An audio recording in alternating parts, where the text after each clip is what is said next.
There is an aspect of your being that is attached to ease. This facet of you repeatedly delays waking.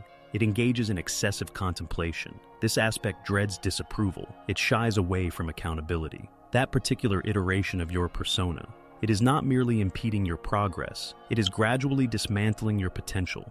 Unless you rise up and eradicate that enfeebled aspect of your character, it will silently devour you. Incrementally, over time. Stoicism does not require flawlessness.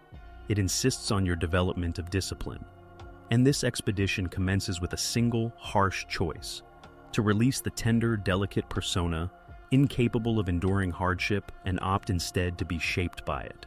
We will now discuss the methods for achieving this. First point, recognize the enfeebled self. You are already acquainted with this facet of your being. You perceive it whenever you pause before acting, each instance you delay or rationalize inaction. It emerges when you succumb to allurements. It murmurs justifications when circumstances become challenging. It is the iteration of your persona that persuades you to remain unchanged, claiming you are unprepared. This aspect of your character did not materialize suddenly. It was molded by each instance you selected ease instead of difficulty. By every occasion you retreated from self-control. And the more you nourished it, the more it solidified as your standard response. However, the reality is this: your past self does not dictate your future. Stoic philosophers such as Epictetus did not present an overly optimistic view of existence. He stated, "Adversities reveal individuals' true nature, and within that adversity, one discovers verity." If existence is exposing your frailties, it is not a form of chastisement. It is unveiling your subsequent area of conflict. Your task is to cease evading it. Identify it explicitly. Confront it, then intentionally deconstruct it. Second point, opt for discipline. Prioritize it above motivation. Motivation behaves like an unreliable companion. It appears when circumstances seem thrilling or novel. Yet, the enfeebled aspect of your persona depends on that sensation. The robust facet of your being constructs frameworks, not aspirations. Marcus Aurelius awoke daily to an internal struggle.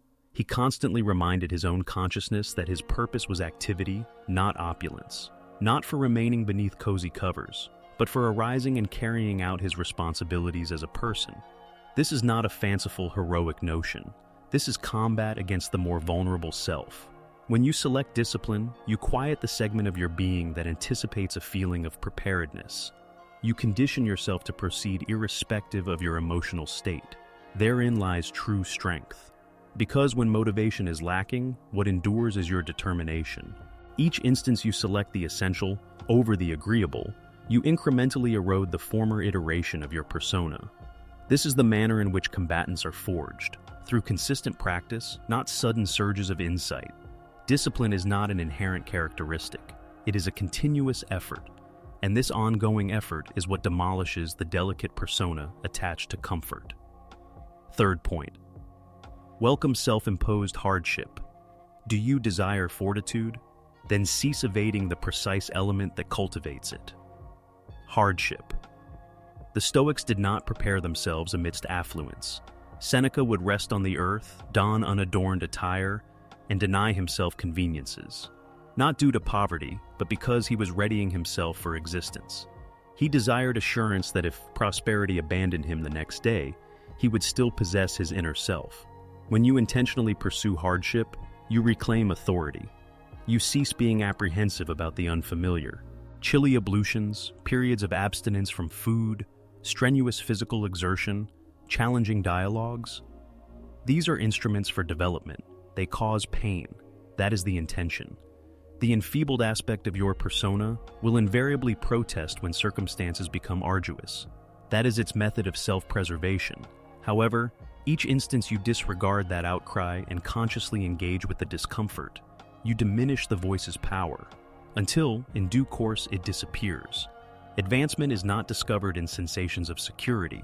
It resides at the limits of your capabilities, within the crucible that either shatters you or incinerates all that is inauthentic. Fourth point, govern your feelings, or they will govern you. Your feelings are not the adversary, but your fixation on them could be. The enfeebled self responds impulsively. It becomes irate, envious, protective. It perceives each impediment as a personal affront, every trial as an assault. But the Stoic persona, it inhales and exhales calmly, it scrutinizes, it pauses. Subsequently, it replies purposefully. If an individual shows you disrespect, the enfeebled self desires to retaliate aggressively. The robust self maintains its equanimity, not from a position of frailty, but due to the understanding that strength is found in self-control. You demolish the enfeebled iteration of your persona each instance you halt before responding. Each time you question, does this merit my vitality? Seneca remarked, "We are more frequently afflicted in our minds than in actuality." That is your consciousness deceiving you, transforming feelings into menacing entities. Therefore, you must practice, not solely your routines, but also your reactions. Mental self-control is equally vital as physical self-control. The greater your command over your internal emotional landscape, the less the outer environment can unsettle you. That constitutes the true arena of conflict, your individual way of seeing things. Overcome that, and the remainder of existence seems considerably less menacing. Fifth point, cultivate a routine of internal command. This is not a singular choice. Eradicating the enfeebled iteration of your persona is a way of living. Each day it attempts to re-emerge, and each day you are obliged to suppress it anew. So, what is the method?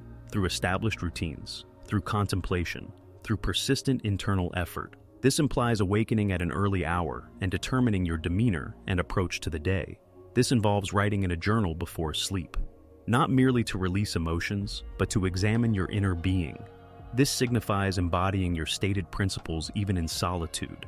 Marcus Aurelius composed his meditations as personal admonitions, not for an audience. Because the genuine labor is not conducted in the public eye, it is accomplished in quietude, when you avoid diversions, when you decline the simpler route. The more resilient self is not constructed via outward accomplishments. It is forged by repeatedly harmonizing your deeds with your core beliefs, particularly when it is arduous. Eradicating the enfeebled self signifies adopting deliberateness. It implies that self-control ceases to be a choice. It becomes as essential as air. The enfeebled iteration of your persona will persistently plead for reinstatement. It will mask itself as ease, indolence, enjoyment, diversion. Do not be deceived. You have no obligation of allegiance to the former iteration of your being. The instant you perceive it distinctly, you are compelled to choose progress or regress. As Marcus Aurelius stated, expend no further time debating the qualities of a virtuous individual. Embody one. Be merciless with your justifications. Remain faithful to your nobler self. And commence the eradication of your more vulnerable persona starting now.